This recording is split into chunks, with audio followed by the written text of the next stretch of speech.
I've always heard people say that nightmares can't hurt you, that they're just figments of your imagination. But what if they were wrong? What if the nightmare follows you when you wake up?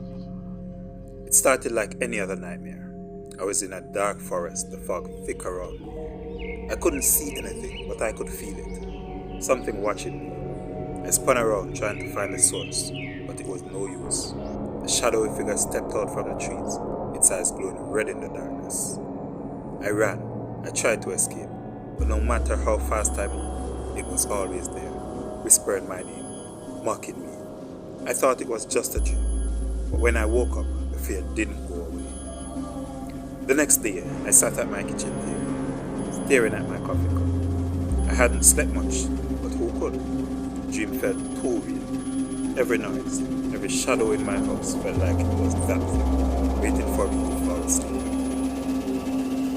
I tried to ignore it. I told myself it was just a dream, it was just in my head. But then the whispers started when I was awake. Shadows moved when they shouldn't have. I felt it, even when I wasn't dreaming. That night, I tried to avoid sleep, but eventually exhaustion won out.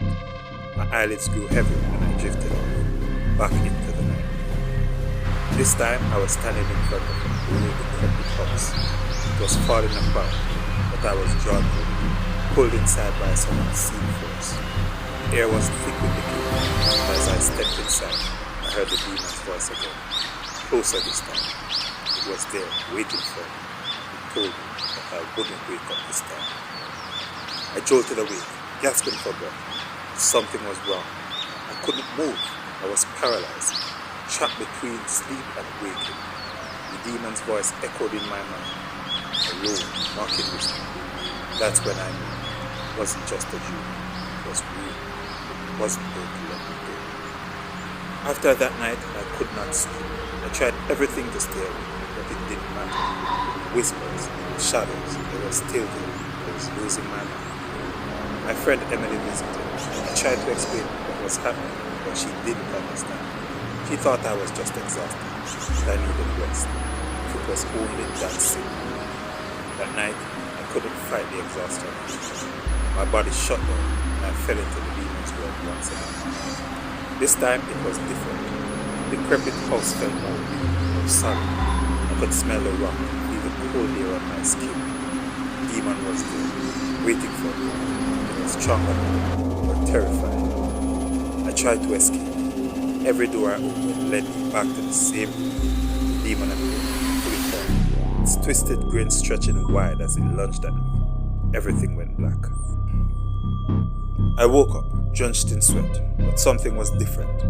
I looked down at my arm and there it was, a dark bruise-like symbol, exactly where the demon grabbed me in the dream. That's when I realized it wasn't just a nightmare anymore. It had followed me into the real world. The next day, I showed the mark to Emily. She was starting to believe, but she was skeptical. As we argued, the temperature in the room dropped, and the lights flickered ominously. That night, I set up a camera to record myself while I slept, hoping to capture proof of what was happening. The footage showed me tossing and turning, then suddenly, my body jerked violently. The screen distorted with static, and when it cleared, the camera showed me floating above the bed, my eyes wide open in terror. It was real, and it wasn't going to stop. I had to find a way to stop it. There had to be something, some way to end this nightmare. And then I found it. A ritual, but it was risky. I'd have to face the demon in its own world. Emily was there, helping me prepare. She was scared, but she knew this was my only chance.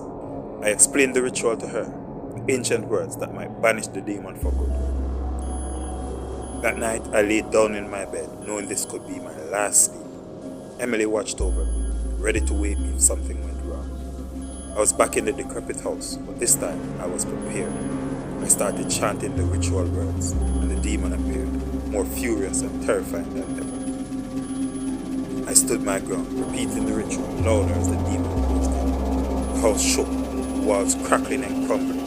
The demon lunged at me, and we struggled fiercely. In the real world, Emily watched in horror as my body convulsed on the bed, my face twisted in agony. She tried to wake me, but nothing worked. In the dream, I drove the ritual dagger into the demon, and it let out a deafening scream as it disintegrated into shadows. The house collapsed around me. Everything went silent. I woke up with a gasp, back in my bed. The mark on my arm was gone. Emily and I shared a relieved smile.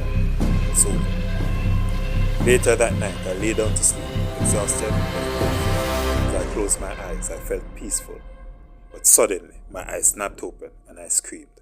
The demon's voice echoed one last time, calling my name.